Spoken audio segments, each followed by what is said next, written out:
Bismillahirrahmanirrahim. Assalamualaikum warahmatullahi wabarakatuh. Waalaikumsalam warahmatullahi wabarakatuh. Saya sekarang berada di kediaman Dr. Asep Ahmad Hidayat, sejarawan dari UIN Sunan Gunung Jati Bandung. Kajian utamanya mengenai studi kawasan dunia Islam. Saya di sini akan berbincang-bincang dengan beliau tentang Islam di Filipina. Baik, langsung ke pertanyaan. Pertanyaan-pertanyaan, Pak. Ya. Bagaimana proses islamisasi atau awal mula masuknya Islam ke Filipina? Ya, Filipina adalah sebuah negara kepulauan. Memiliki 7.100 pulau, sama seperti Indonesia sebagai sebuah negara kepulauan. Yang sekarang menjadi sebuah negara republik ya. Dulunya adalah merupakan daerah Kesultanan Islam sebelum jadi republik gitu ya. Secara garis besar ada dua wilayah yang luas, yaitu daerah Mindanao dan Luzon.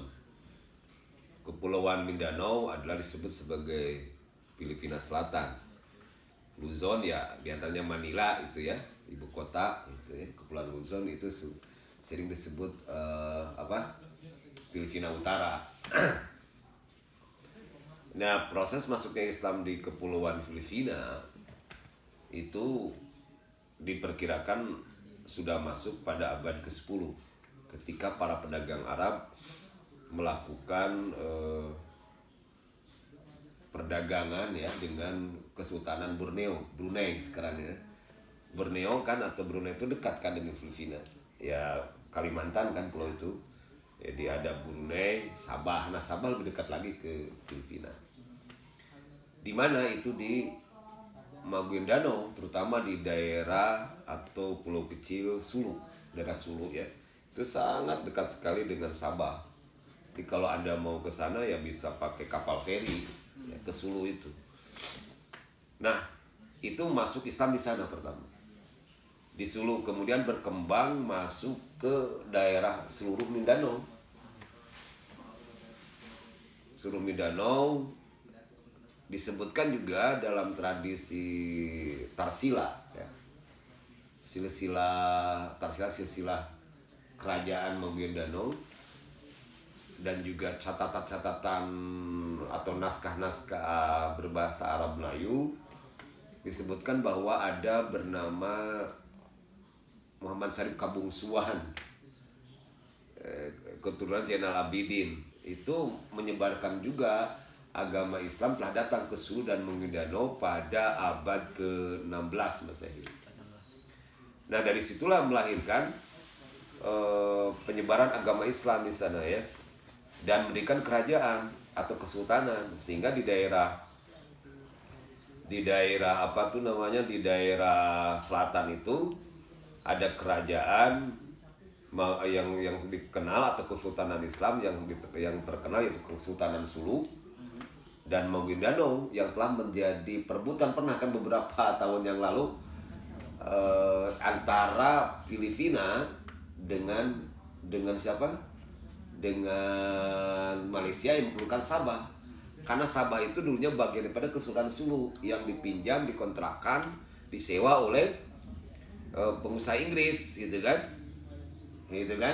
Sementara pulau Kepulauan masuk ke dalam Filipina, sementara Sabah diberikan oleh Inggris ke Malaysia. Itu kan dipinjam, statusnya pinjam sewa kepada Kesultanan Sulu. Sabah itu Mr. Brooks itu ya kan, meminjam, menyewa gitu. Jadi status sampai hari ini dalam perjanjian itu antara Kesultanan Sulu dan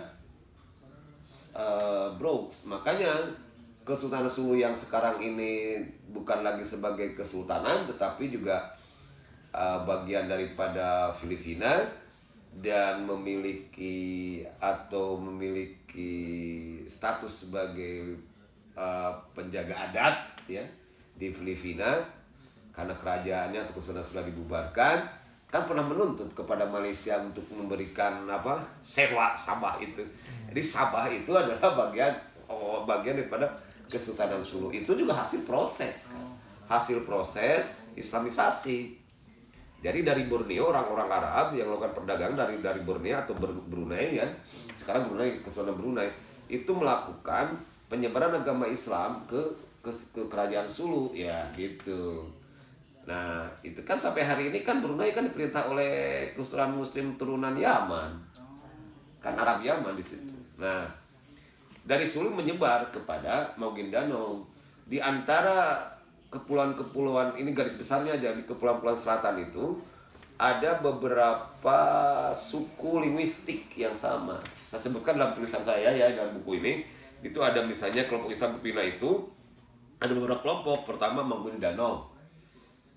Anda baca aja nanti di dalam buku itu ya, yang saya tulis itu tentang studi kawasan Muslim minoritas di Asia Tenggara. Maranao, Iranun, Tausug, Sama, Yakan, Jama maupun kelompok Palahwani ya, dan lain-lain di situ. Nah itu ada kesamaan linguistik dan adat istiadat, linguistik bahasa dan adat istiadat keislaman. Bahkan secara linguistik kita sama dengan orang Filipina pada umumnya, baik yang di Luzon maupun yang di Mindanao.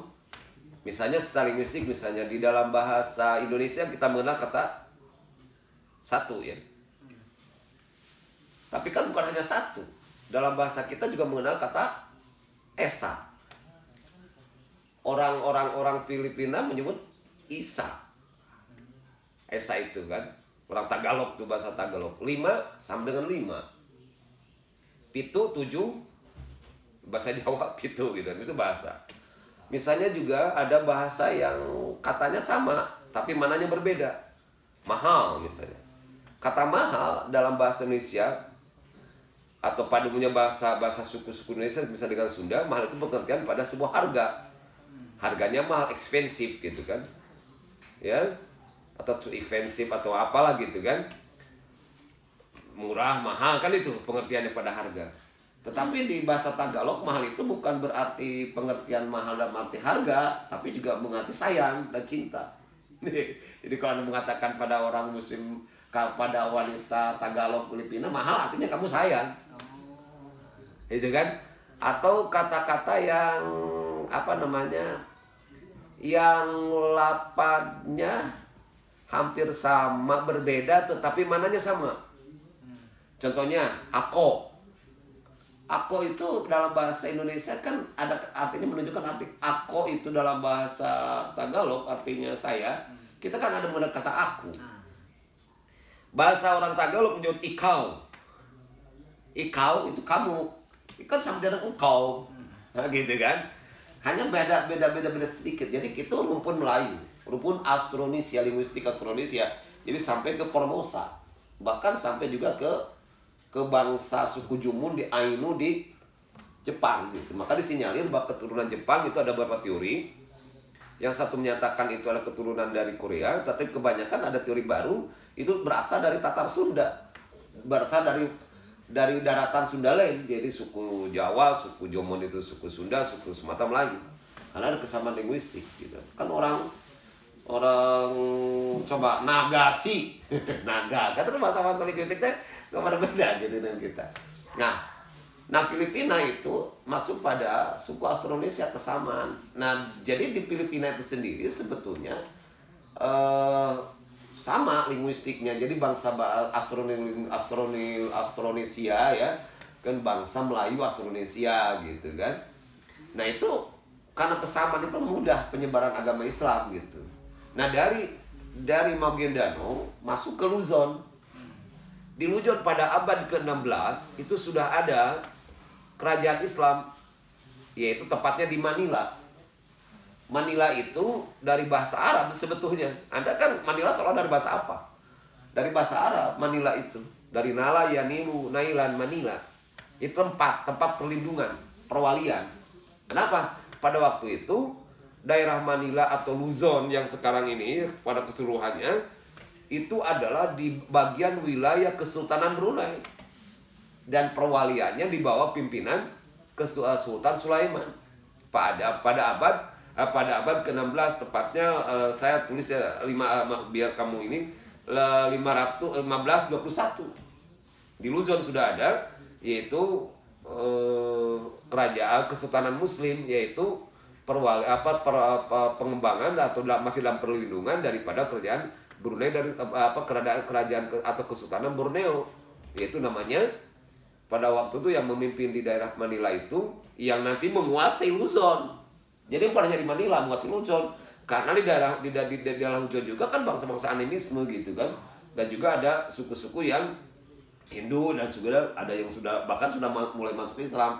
Itu 1521. Nah, pada waktu itu Spanyol datang kan ke Luzon itu. Jadi Filipina pada abad ke-16 17 atau sebelum Republik ini, sebelum abad ke-19 itu merupakan bagian daripada Kesultanan Islam Nusantara. Jadi Filipina yang sekarang itu dulunya Kesultanan Islam Nusantara, itu kan berada di bawah kekuasaan kerajaan atau Kesultanan Maguindanao, Sulu dan Luzon yang di bawah dari Manila itu. Dan sebenarnya banyak kesultanan kecilnya yang saya tidak usah menyebutkan, itu baca aja di dalam buku ini ya. Itu bisa kan Anda baca. Ya. Jadi garis besarnya berbicara mengenai kesultanan ataupun kerajaan Islam, pastikan di sana terdapat masa kemasan ataupun masa kemunduran ya, Bah. Nah, untuk waktu tepatnya kapan masa keemasan Kesultanan Islam di Filipina itu kapan? Yang menarik itu, Filipina itu bisa Kesultanan Islam di Filipina itu tidak hancur gitu. Artinya masih bertahan sampai pada abad ke-20.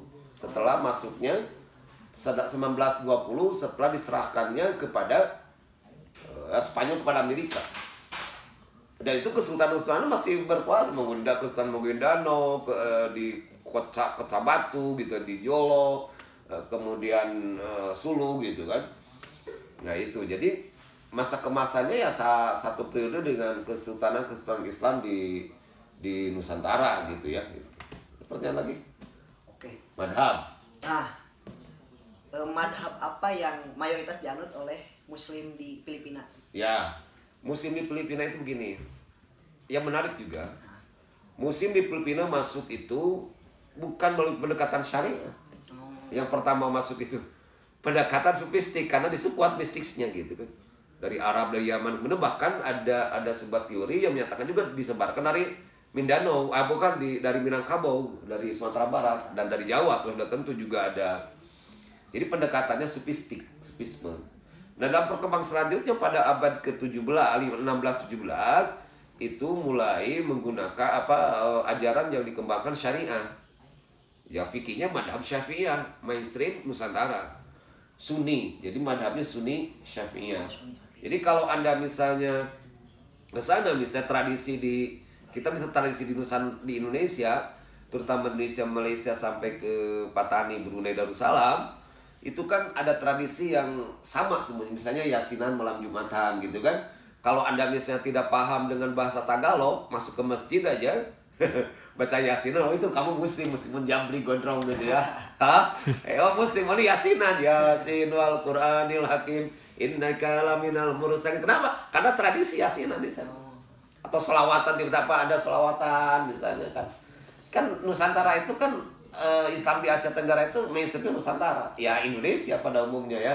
Dicampak aja di Kamboja, di Vietnam itu kan mainstream Nusantara. Misalnya kalau saya sebut, misalnya kalau ada di Kamboja pernikahan, itu orang kan biasa kalau itu gambusan ya, tapi gambusannya ada orang lokal. Dinyanyikannya lagu-lagu gambusan atau qasidah Indonesia gitu ya. Dengan elektunan gitu. Bahasa Melayu aja, jadi bahasa Melayu Indonesia ya, kayak dangdut begitu gitu ya. Ada pencampuran ya, jadi budaya. nah di Filipina itu sendiri, karena pada abad ke-17 itu udah mulai masuk Islam tuh, udah kuat tuh kesultanan, tapi dakwahnya belum selesai. Belum selesai bukan selesai, belum semasif seperti di Indonesia, karena sudah terganggu oleh datangnya bangsa barat gitu kan. Nah itu kalau di sana kan sudah mulai pondok-pondok, ada pondok-pondok di sana gitu kan, bahkan lebih established Kesultanan Patani gitu kan, dalam arti pendidikan gitu, pengembangan, sehingga banyak orang Filipina yang belajar ke Patani, ke Aceh, ke Jawa ya. Bahkan misalnya saya sebut, misalnya di Indonesia Siapa yang terkenal ya yang dari Syekh Abdul Muhyi itu? Syekh Abdul Muhyi kan orang penganut tarekat Sataria. Dia pernah belajar kan di Aceh Sigli dan di Patani gitu. Dia belajar tarekat ini pulang lagi ke Indonesia, keluar lagi ke Sumatera, ke Jawa, dari Jawa menelusuri sampai Cirebon, Sumedang, Garut, ya Pamengpeuk, langsung kan bikin di Pamijahan di Sawarfadi itu di gua Sapar, Saparwadi kan itu, dan itu adalah pernah belajar gitu. Nah, Filipina pada masa itu internal gitu. Tidak semasif seperti di Sumatera gitu kan. Jadi kerajaan Maguindanao, kerajaan itu, tapi sudah ada tradisi pondok gitu, tradisi pondok yang diadopsi dari Sumatera dan Jawa gitu pada masa itu. Tapi ketika datang Barat ya, seperti Spanyol dan Amerika ya agak sedikit berubah gitu kan. Nah, jadi ada tradisi yang sama dengan kita, tradisi jarang, tradisi muludan. Mungkin saja muludan di kita kan mengundang banyak, ramai sekali kan, banyak ustadz, banyak kiai, banyak amplop ya, ya kan. Tapi kan di sana di Patani nggak ada muludan banyak gitu ya. Hanya di rumah aja baca Maulid Nabi gitu kan. Di Filipina juga sama, tidak seperti di kita. Kalau kita muludan, enak aja kita kan, gak di masjid juga. Kadang-kadang anak mahasiswa bikin muludan di tengah jalan gitu kan. Polisi juga nggak pada marah, bahkan ikut mengamankan, enak hidup Indonesia itu. Coba kalau di Turki misalnya di Arab Saudi, kamu ditangkap itu kayak begitu, bikin acara-acara seperti itu. Memang Indonesia hebat menurut saya, umat muslimnya enak sekali.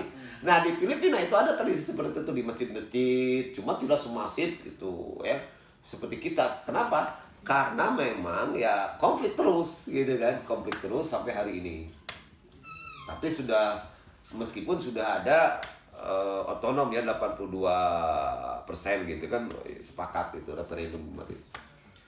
Oke, mungkin Apalagi pertanyaan selanjutnya, sepengetahuan saya itu kan zaman dulu Filipina, dunia muslim khususnya pernah menjadi agama yang mayoritas di Filipina. ya. Namun jika melihat kenyataannya sekarang, mengapa Islam bisa menjadi agama yang minoritas? Betul itu. Jadi di Luzon, jadi seluruh wilayah Filipina itu dari Kepulauan Luzon sampai Maguindanao yang saya sebut tadi 7.100 pulau, itu adalah bagian daripada Kesultanan Nusantara. Yaitu Kesultanan siapa? Maguindanao, Sulu, termasuk Manila itu yang Sulaiman. Nah, itu berubah setelah datang Spanyol. Kita tahu kan bangsa Spanyol, ada dua bangsa yang sangat fanatik terhadap agama Kristen, yaitu Portugis dan Spanyol. Mereka kan bukan hanya mencari rempah-rempah atau berdagang dengan bangsa-bangsa di luar Eropa, tapi juga mereka bawa misi agama, terutama beda dengan Belanda. Belanda kan Calvinisme kan, abad ke-16 juga kan, dia tidak terlalu banyak itu, Belanda lebih kepada mencari perekonomian kan, meskipun ada gerakan Zending ya seperti di Sumatera dan sebagainya. Nah, kalau ini negara juga ikut gitu. Negara juga ikut, Spanyol dan Portugis seperti di Timur Leste 90% dulunya kan jadi menjadi Katolik kan. Nah, di Filipina juga ketika Spanyol pada tahun 521 dan itu berkuasa sampai 1898 dan kemudian juga oleh Amerika 1920 ya diserahkan menjadi Filipina itu ya, menjadi Republik Filipina selanjutnya, di mana tadi ada salah saya sebut. Jadi Spanyol itu 1521 sampai 1898, kemudian setelah itu kan dikuasai oleh Amerika. 1920 diberikan otonomi kan, yaitu daerah Maguindanao, gitu kan. Maguindanao karena Muslim masih bertahan di daerah selatan, sementara di utara sudah berubah banyak Kristen. Tapi Amerika punya komitmen untuk mempersatukan seluruh wilayah Filipina menjadi Republik Filipina. Nah, ketika Luzon itu, yang gerakan Spanyol di daerah Luzon itu sangat berhasil misionari. Saya tuliskan, Anda sebutkan, bisa saya sebut nih. Saya jelaskan di sini bagaimana pada abad ke-16 gerakan misionaris begitu berkembang pesat di daerah Filipina. Ini saya akan ada paragraf di halaman berapa? Halaman 113 yang Anda beli buku itu, yang Anda baca buku itu. Misionaris Agustinian telah datang ke Filipina bersama rombongan pasukan Legazpi pada tahun 1564 Masehi. Setelah itu datang Fransisian pada tahun 1577 Masehi, disusul oleh Jesuit pada tahun 1581 Masehi, Dominikan pada tahun 1587 Masehi, dan Agustinian Resolute pada tahun 1606. Ini mereka berhasil mengkristen sampai 100 ribuan di pemaksaan, melalui pemaksaan dengan kekuatan senjata 170.000, 322 pendekatan senjata di situ Spanyol itu, sehingga banyak orang-orang pribumi yang tadinya yang tidak beragama, yang masih animisme dan itu masuk juga Islam, Kristen juga yang bermuslim gitu. Nah, sehingga orang-orang Islam yang masih mempertahankan keimanan dia pindah ke selatan gitu, ya kan? Coba bayangkan yang dulunya mayoritas itu muslim, sekarang di daerah Filipina Selatan hanya 7 juta. Jadi untung masih bisa mempertahankan sebenarnya kesultanan daerah Muslim Selatan disebut Musim Moro itu. Jadi ada gerakan masif daripada Spanyol ya. Jadi kristenisasi dan kristenisasi terutama agama Katolik. Ya itulah salah satu yang menjadi penyebab mengapa misalnya terjadi konflik kan setelah 1920 itu dan selanjutnya sebelum Perang Dunia Kedua 1937 itu sudah mulai konflik kan, bahwa antara Moro Muslim di selatan Filipina merasa dia tidak atau merasa terasing daripada negara bentukan Amerika itu yang disebut Republik Filipina itu, maka jadi konflik terus menerus sampai hari ini kan, meskipun sudah selesai kan atau di mana perdamaian antara kelompok Moro Liberation Moro Nation Liberation Front kan, NLF dan NILF kan, Muslim Islamic Liberation Front gitu kan. Tapi kan ada muncul lagi kan KAS yang tidak setuju, menganggap bahwa kelompok Miswari yang MLF ini ada dianggap tidak Islami, dan juga terhadap kelompok Moro Islamic Liberation Front juga dianggap tidak Islami, dan menjadi duri kan sekarang ini KAS itu dalam perdamaian di Filipina ya, meskipun sudah disepakati 2019 referendum kan, semua orang Muslim di selatan Filipina 88% mendukung otonomi gitu kan. Nah itu jadi persoalannya bukan persoalan etnis. Kalau di Filipina, di Patani disebutkan tadi ada teman Anda wawancara saya, itu karena etnis, karena agama dan budaya, di situ beda. Kalau di Filipina itu karena faktor yang tadinya mayoritas menjadi minoritas kan faktor agama, di mana yang berkuasa, yang memimpin pemerintahan baru itu adalah banyaknya Katolik. Karena orang Filipina Selatan merasa terkunci di negara itu, maka dia ingin otonomi, maka dia ingin di daerah Maguindanao atau Selatan itu diperintah oleh Muslim gitu ya. Dan sampai hari ini kan ada otonomi kan, udah kesepakatan itu. Jadi faktor agama, jadi faktor agama yang berabad-abad. Bahkan kalau misalnya itu juga orang Kristen Katolik di Filipina maupun Islam itu ada tradisi drama yang saling menyinggung gitu, bercerita tentang sejarah penindasan bangsa Filipina oleh Spanyol dan pemaksaan agama. Begitu juga orang Katolik juga berbicara soal Muslim, orang Moro yang tradisional segala macam bisa. Itu menarik itu kalau kita baca itu ya. Kalau kita kita saksikan pramen drama di acara drama di Filipina itu ya. Saya pikir itu saja ya. Berapa ini ya, jadi ya udahlah, intinya begitulah, nanti nyambung dengan teman-teman yang lainnya ya.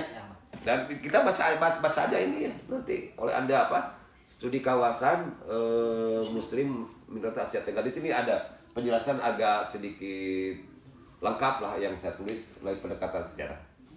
Baik, mungkin seperti itu saja bincang-bincang kecil kita bersama Dr. Asep Ahmad Hidayat. Terima kasih atas waktunya Pak. Iya, iya, boleh. Assalamualaikum warahmatullahi wabarakatuh. Wah.